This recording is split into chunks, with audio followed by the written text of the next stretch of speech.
delante de ti, Señor. Venimos en un mismo espíritu, así como te hemos ministrado y continuamos ministrándote a través del cántico nuevo que tú has puesto en nuestros corazones. Señor, te pedimos que tú nos ministres a nosotros, que tú nos hables esta mañana, que tú, por el poder de tu Santo Espíritu, tu palabra corte, tu palabra penetre, tu palabra taladre cada uno de nuestros corazones. En el nombre de Cristo Jesús. Amén, Señor. Amén. Gloria al Señor. Gloria al Señor. ¿Cuántos de ustedes se gozan en esta mañana? Qué glorioso es saber que nuestro Dios es un Dios real. Qué glorioso es saber que nuestro Dios realmente está centrado en su gloria. Y aún así, centrado en su gloria, Él se hace accesible. Es un Dios personal a cada uno de nosotros. Bendito y alabado sea la gloria de su nombre. Aleluya. Bendito el Señor. Yo quisiera que me acompañaran en esta mañana, en esta hermosa mañana, en Juan capítulo 12. En Juan capítulo 12. La palabra nos dice que escudriñemos las Escrituras. Y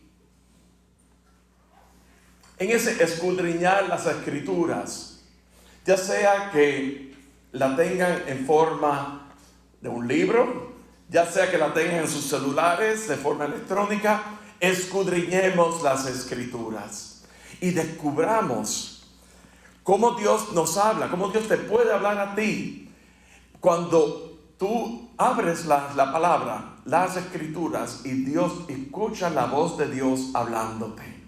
¿Saben una cosa? No es un libro más. Y cuando digo libro, hoy día pues tengo que hablar también. No es una aplicación más, ¿verdad?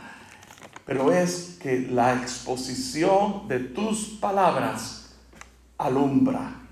Cuando la palabra de Dios está siendo expuesta, la palabra alumbra nuestros corazones, expone todas las áreas de nuestra vida que necesitan ser expuestas, porque la palabra es luz. Las expone no para condenar, las expone porque somos sus hijos y porque por el poder de su palabra nos redimió, su palabra nos llegó, su palabra cautivó nuestros corazones. Y la palabra de Dios vivificada, el Espíritu Santo vivificando la misma palabra de Dios, trayendo vida en nosotros, y lo hace personal a cada uno de nosotros. Gloria al Señor. Decíamos en Juan capítulo 12, versículos 12 al 15. En realidad del 12 al 19. Y esta mañana queremos leer la entrada triunfal a Jerusalén. El tema de hoy es: ¿quién es este? La entrada triunfal a Jerusalén.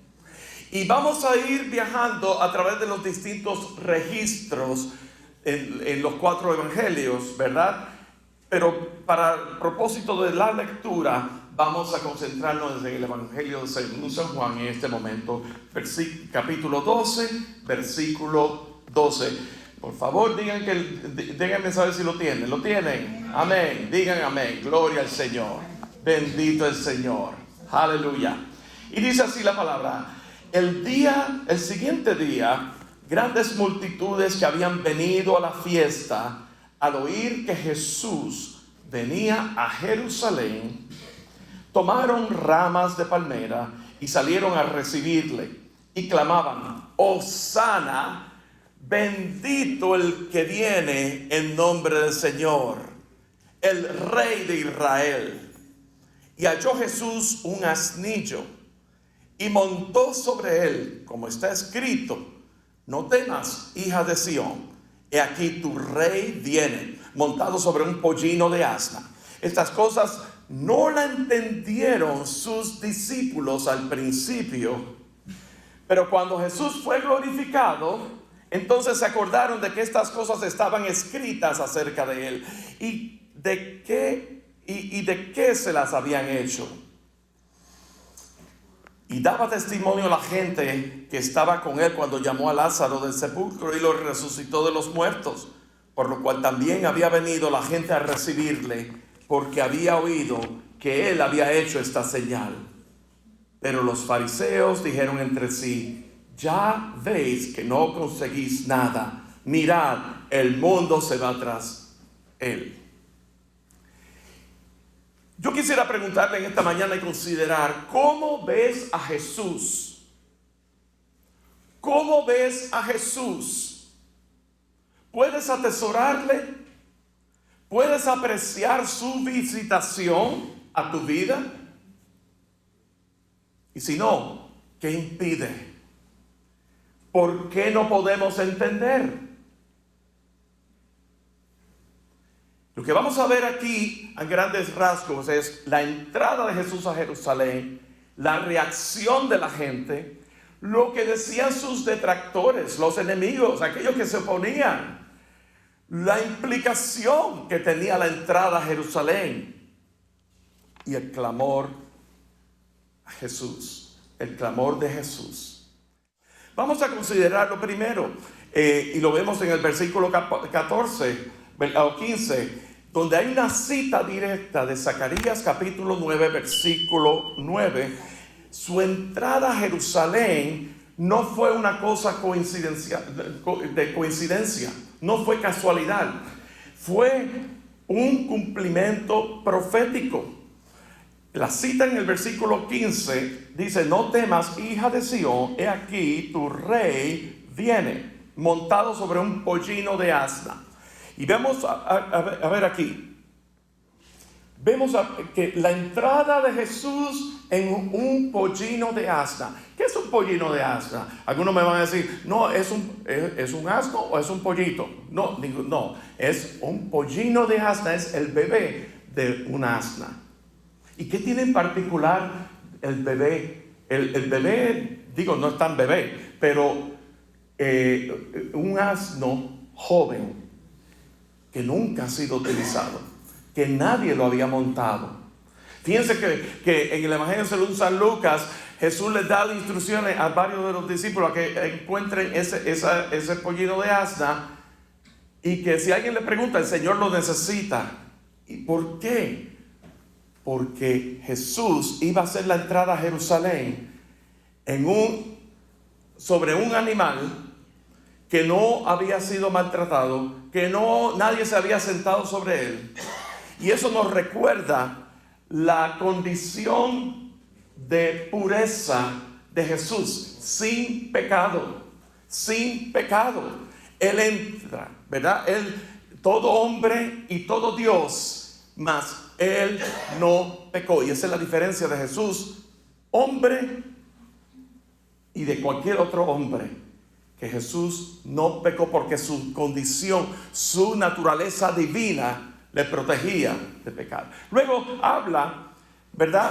Fíjense que él era Jesús entrando por Jerusalén en un asno, y la gente usando pencas de palmas y hojas de árboles para agitar, para como aclamar, ¿verdad que sí? Cualquier rey hubiera entrado con pompa y con todo rimbombante, pero aquí vino sentado en un asno. Y luego nos habla de la condición de siervo. Salmo 8, versículo 5 dice: lo hiciste poco menor que los ángeles. ¿Verdad? Estamos hablando de su condición de siervo. Jesús, siervo.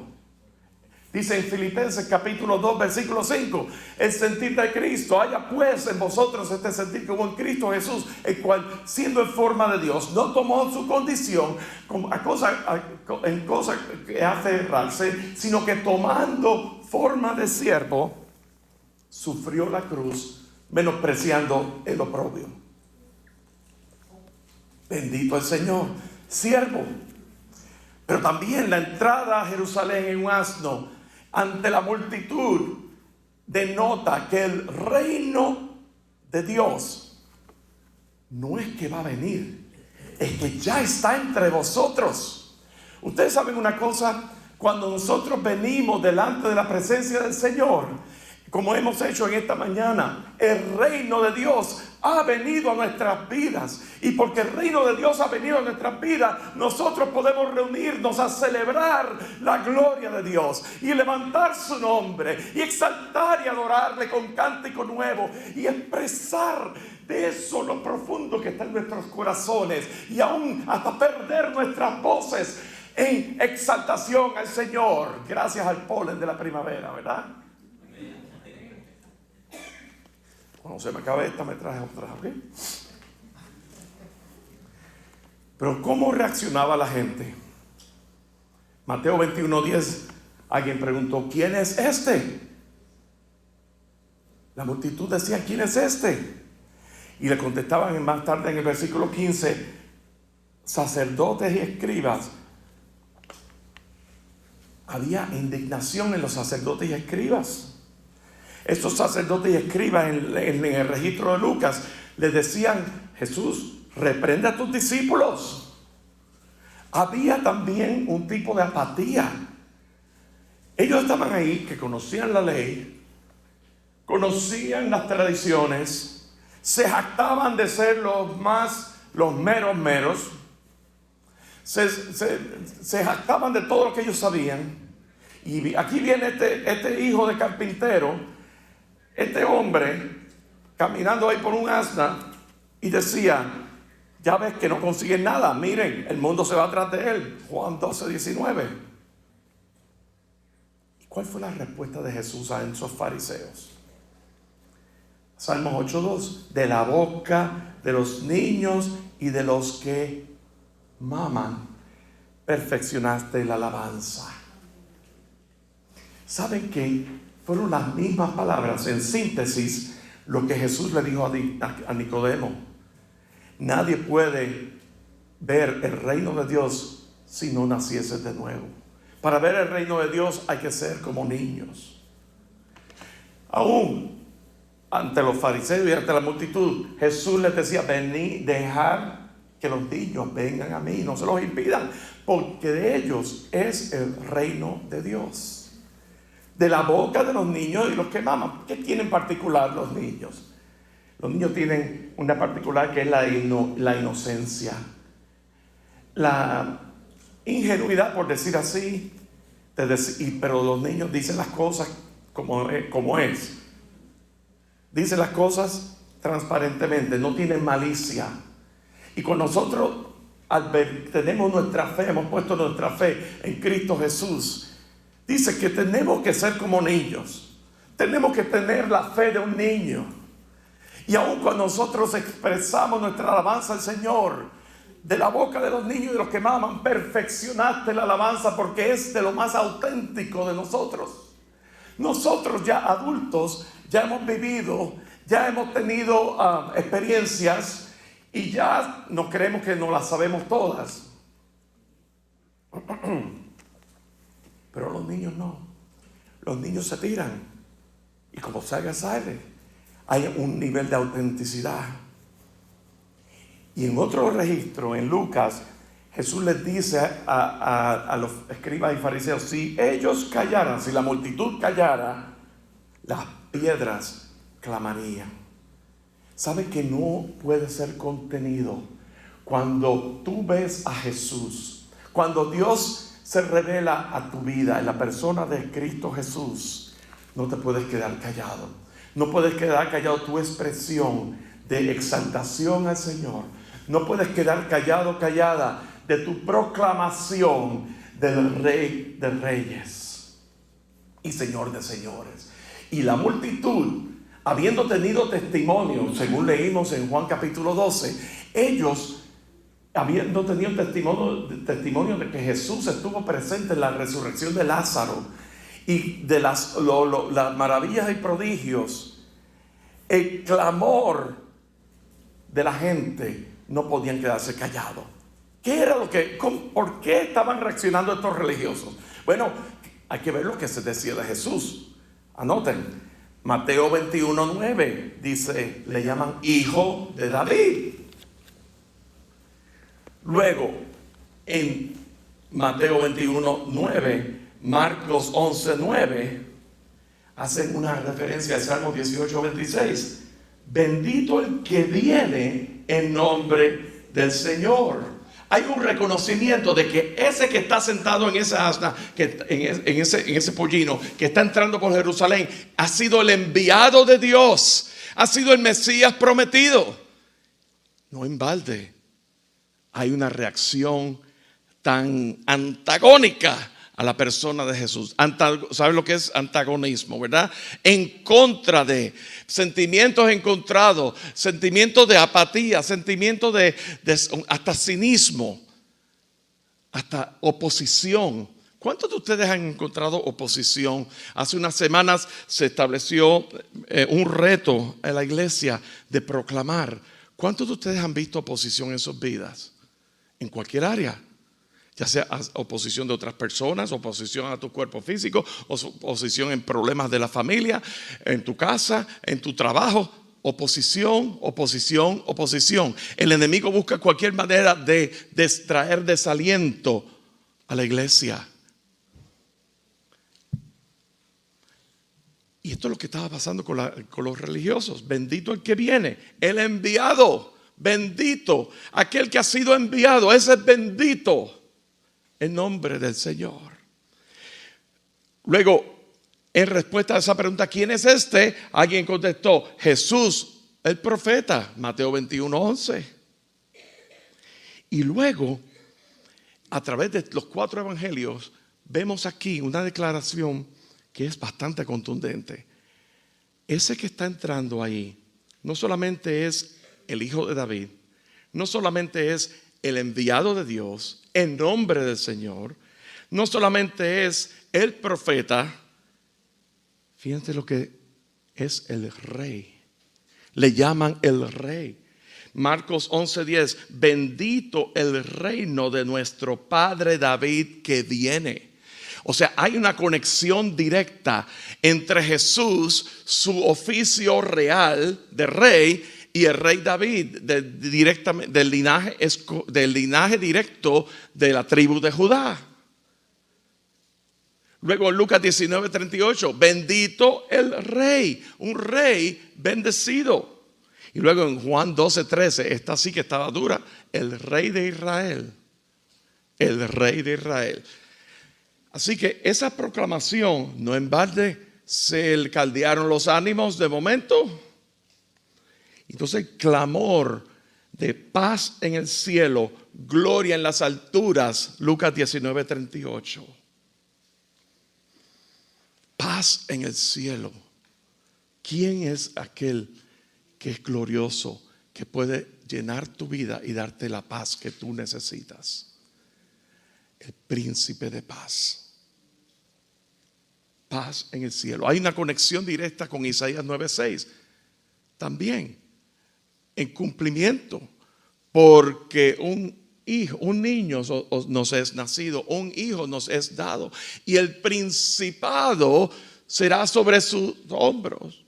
Está hablando de principado, está hablando de la autoridad, está hablando de reinado. Y se llamará su nombre admirable, consejero, Dios fuerte, Padre eterno, príncipe de paz. ¿Se me quedó alguna? Y dice que lo dilatado de su imperio y la paz no tendrán fin. Y luego, para colmo de todo esto, el grito de júbilo: Hosana en las alturas. Hosana en las alturas. Que significa Hosana del directo: danos salvación ahora. Todo eso haciendo una referencia al Salmo 118, versículo 25, donde dice, 25, donde dice: oh Jehová, sálvanos ahora, te ruego, oh Jehová, que nos hagas prosperar ahora. Hosana en las alturas, danos salvación. Entonces fíjense, está hablando aquí de que Jesús en su entrada triunfal a Jerusalén, él fue proclamado hijo de David, el enviado de Dios, el bendito el que viene, el profeta, el rey en todas sus ramificaciones, el dador de paz, el glorioso en las alturas y el Salvador, el Mesías esperado. Dice que agitaban ramas de árboles y palmeras como un símbolo de victoria y regocijo delante de Dios. Lo mismo que ocurrió en Levítico 23:40. Donde se hablaba de levantar palmeras y de cantar con gozo y con júbilo delante de la presencia de Dios. Pero aún más allá de ese hecho, era también como un presagio de lo que había de acontecer. Y vamos a ver en Apocalipsis capítulo 7, versículo 9. Un presagio, un anuncio. Presagio significa un anuncio, como una cosa que lo puedo ver de lejos que va a pasar, ¿verdad? El autor Gabriel García Márquez, Crónicas de una muerte anunciada, pero no es ¿verdad? Un hecho anunciado, debo decir, ¿verdad? Después de esto miré y aquí una gran multitud, la cual nadie, Apocalipsis 7:9, nadie podía contar, de todas las naciones y tribus y pueblos y lenguas que estaban delante del trono y en la presencia del Cordero, vestidos de ropas blancas y con palmas en las manos. O sea, era un anuncio, era un cumplimiento profético según la ley en el Antiguo Testamento, pero también era un anuncio de que así va a ser proclamado Jesús cuando venga por segunda vez, pero ya no camino a la cruz, sino el Jesús victorioso, el Jesús que venció la muerte, el Jesús que es nuestro Salvador, que dice la palabra que toda rodilla se doblará y toda lengua de confesar que Jesús es el Señor, Jesús glorificado. Y verdad, y aún con ropas blancas y palmas en las manos, y clamaban a gran voz diciendo: la salvación pertenece a nuestro Dios, que está sentado en el trono y al Cordero. Bendito el Señor. Y dice que todos los ángeles estaban en pie alrededor del trono y de los ancianos y de los 4 seres vivientes, y se postraron sobre sus rostros delante del trono. ¿Y qué hicieron? Adoraron a Dios.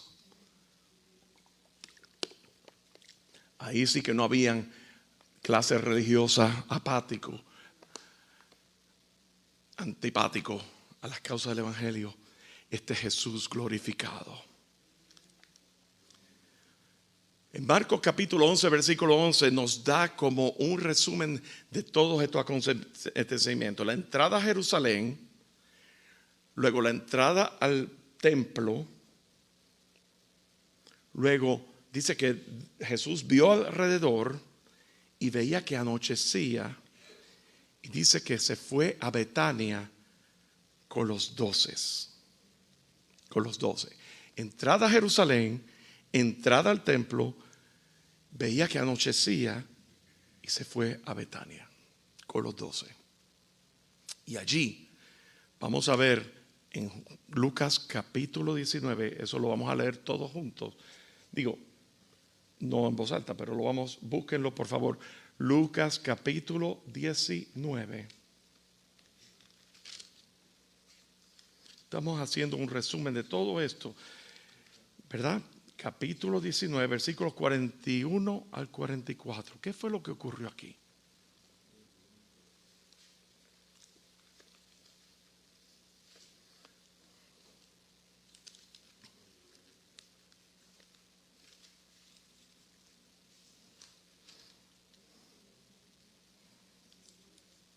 Adiós. Lucas capítulo 19, versículos 41 al 44. Y dice: cuando llegó cerca de la ciudad, de Jerusalén, al verla, lloró sobre ella, diciendo: oh, si también tú conocieses, a lo menos en este tu día, lo que es para tu paz, mas ahora está encubierto de tus ojos. Jesús lloraba, clamando. Si tú conocieras lo que acaba de acontecer aquí en el día de hoy. Recordemos lo que leíamos al principio en el versículo 12 de Juan, que los discípulos, aún los discípulos, no entendían lo que estaba aconteciendo. Y Jesús no había llegado la hora. Eso nos da una idea de la implicación que tenía la entrada triunfal a Jerusalén. No era la hora de Jesús ser glorificado. Jesús, la entrada a Jerusalén era el principio de la vía dolorosa.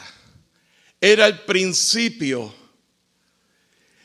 En esa entrada triunfal, lo que venía después de esa entrada triunfal era azotes, era la cruz, era la muerte. Se cumplía el propósito de su advenimiento. Se cumplía el propósito de que Jesús, en su naturaleza humana, tenía la facultad de morir. Por eso, sin su encarnación, no hay redención. Si Jesús, todo Dios, y Jesús, todo hombre, Jesús se despojó de ciertos atributos que le confiere ser Dios. Él no es que dejó de ser Dios. Jamás Jesús dejó de ser Dios. Jesús se despojó. Él echó a un lado, él sencillamente, voluntariamente, en obediencia al Padre, él echó a un lado toda la gloria que le confiere ser Dios. Y en esa parte de la gloria está su carácter eterno. Si Jesús no se hubiera hecho hombre, se hubiera quedado en su naturaleza divina solamente. ¿Puede Dios morir? ¿Puede Dios morir? Tú y yo no hubiéramos tenido un redentor, porque la ley nos recuerda nuestra insuficiencia. Por más que tratemos, vamos a fallar. Si fallas en una, la fallas en todas. La ley nos recuerda, te recuerda a ti tu insuficiencia. Pero Jesús, hombre, que padeció como hombre, mas sin pecado, él pudo presentarse como cordero inmolado, cordero sin mancha, cordero sin pecado delante del Padre, y ofrecerse en la cruz del Calvario en tu lugar y en mi lugar. En tu lugar y en mi lugar. La paga del pecado es muerte. Y con la muerte de aquel que vino, siendo Dios, se hizo hombre, él podía, era el único sacrificio acepto al Padre. Eso es la realidad. Pero los discípulos no lo podían entender claramente todavía lo que estaba pasando ahí. Ni la multitud. Estaban en la euforia del rey. Y sabe Dios los corazones en ese momento de esas personas. Pero las cosas que se declararon ahí fueron bien contundentes de la naturaleza de Jesús. La naturaleza divina de Jesús. Por eso vuelvo a preguntar, ¿quién es este? ¿Quién es Jesús en tu vida? ¿Es como el personaje histórico? ¿El personaje que nació en diciembre y muere en abril? Por decir así. Que le ponen, nació en un pesebre y a los 3 meses lo están crucificando. Así se celebra.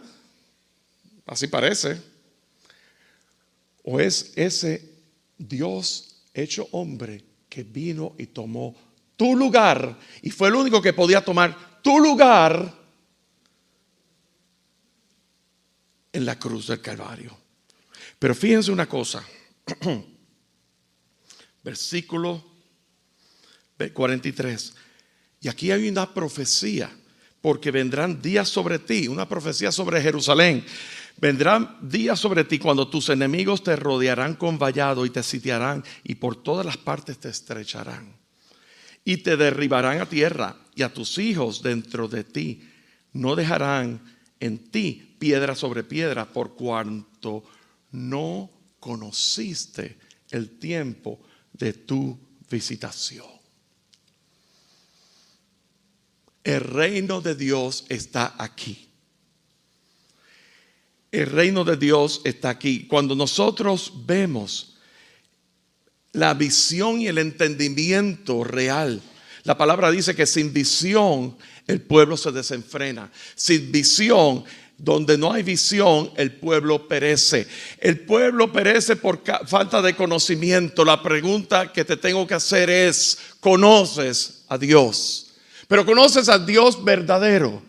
No si conoces al Dios acomodado a tu vida y a tus gustos, traerlo aquí para mí, el amuleto. No, conoces al Dios verdadero que se revela solamente a través de Cristo Jesús. Aquel verbo encarnado que en el principio era con Dios y era Dios, y que por él todas las cosas fueron hechas. Y ese verbo se hizo carne, y ese verbo anduvo, y vimos su gloria como el unigénito del Padre, lleno de gracia y de verdad.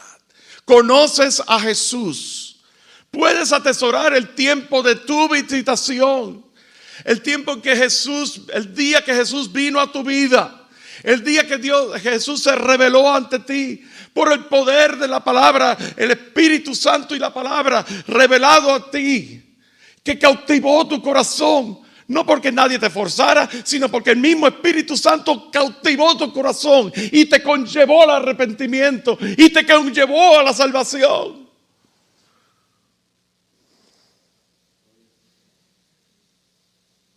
Fíjense, leíamos en Juan 12:16 que los discípulos no entendían al principio, pero cuando fue glorificado, se acordaron de que estas cosas estaban escritas acerca de él y de que se las habían hecho. Pero si vamos ahora al Evangelio según San Lucas, esto está tremendo, porque aquí hay una narración de cuando Jesús aparece a sus discípulos. Fíjense. Lucas capítulo 24, versículos 44 al 49. Jesús se aparece a sus discípulos. Jesús les muestra sus llagas. Jesús les muestra su costado. Jesús se muestra tal como él era después de haber resucitado, de que la tumba estaba vacía.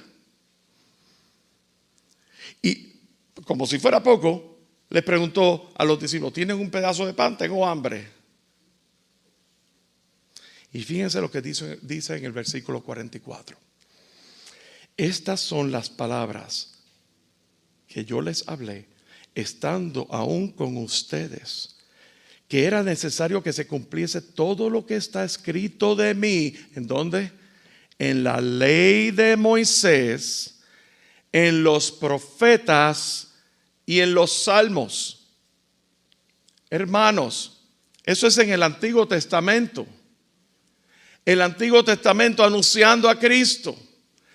Era necesario que se cumpliera todo lo que se ha dicho de mí en la ley de Moisés, en los profetas y en los salmos. Y entonces, a renglón seguido, versículo 45, Jesús les abrió el entendimiento para que comprendiesen las Escrituras.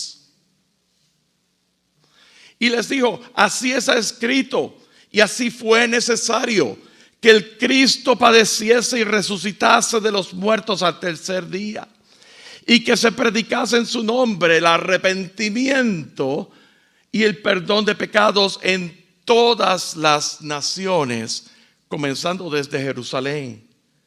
Y vosotros sois testigos de estas cosas.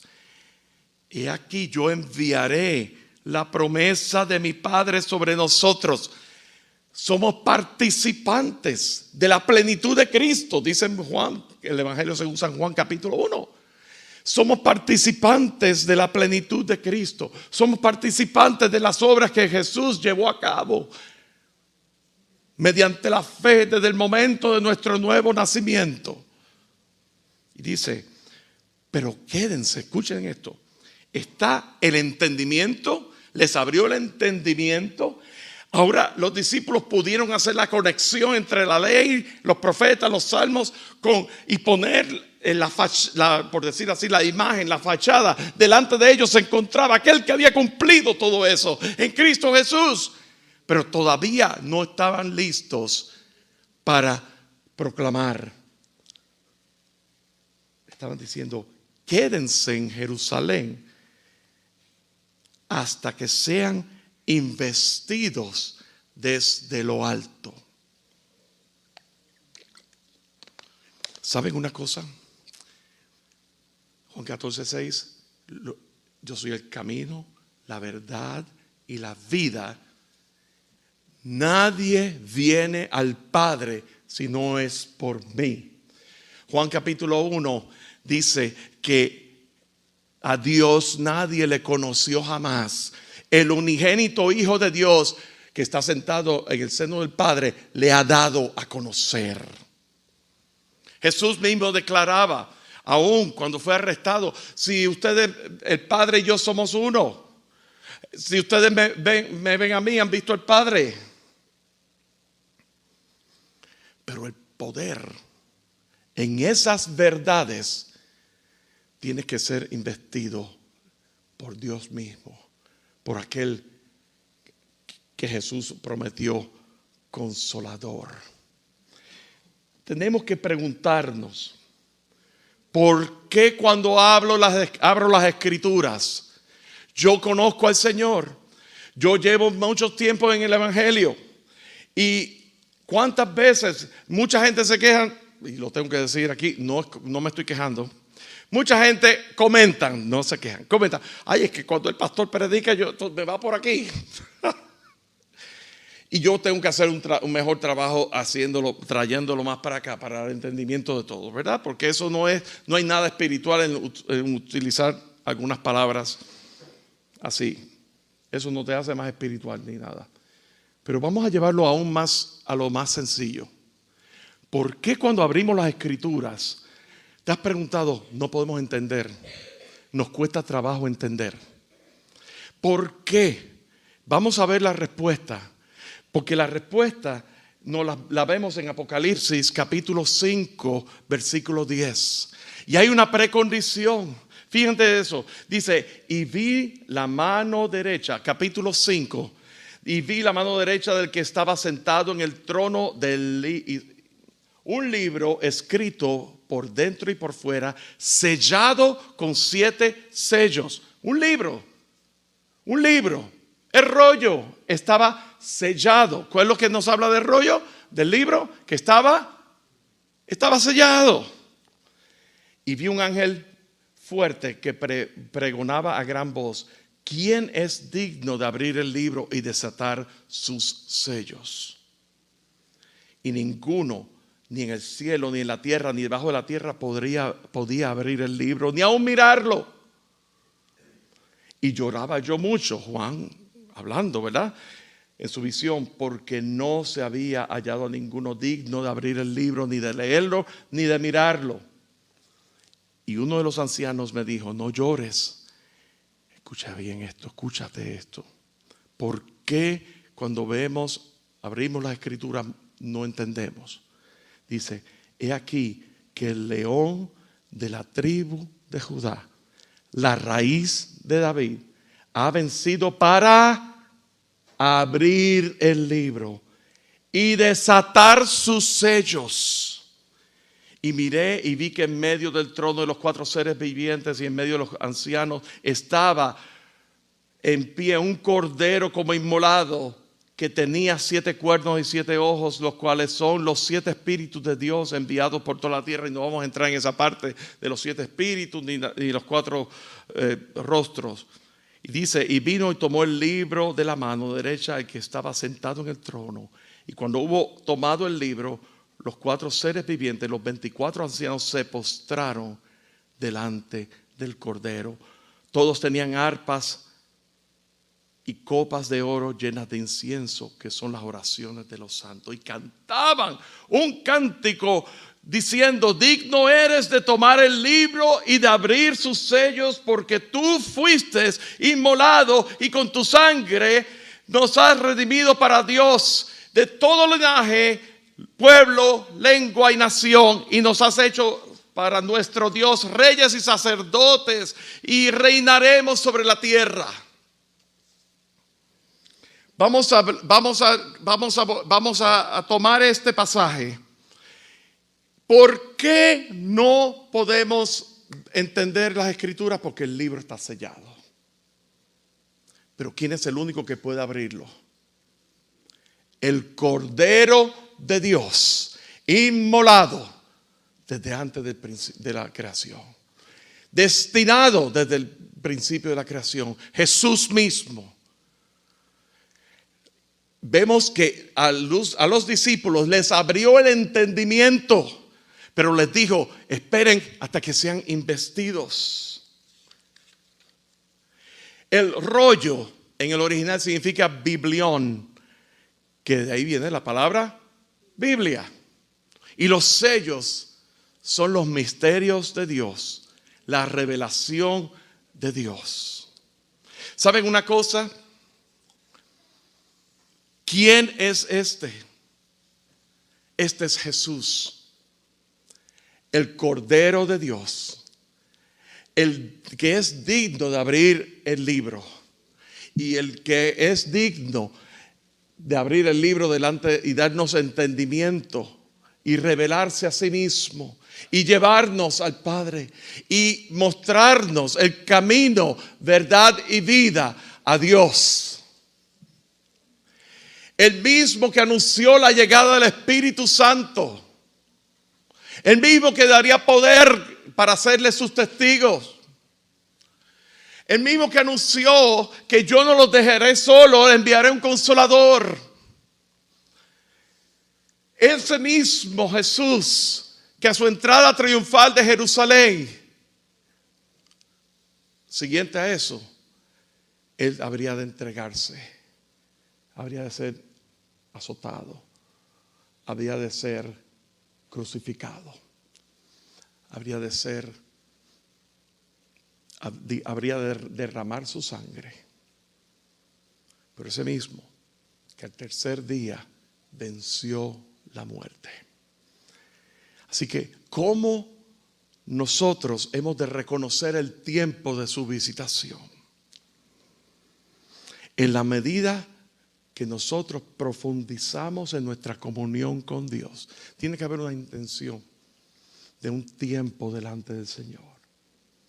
Eso nos lleva al entendimiento del carácter temporero de este mundo, de que las cosas de este mundo son efímeras, de que el cielo y la tierra pasarán, pero sus palabras no pasarán, ¿verdad? Y nos da un sentido de perspectiva eterna.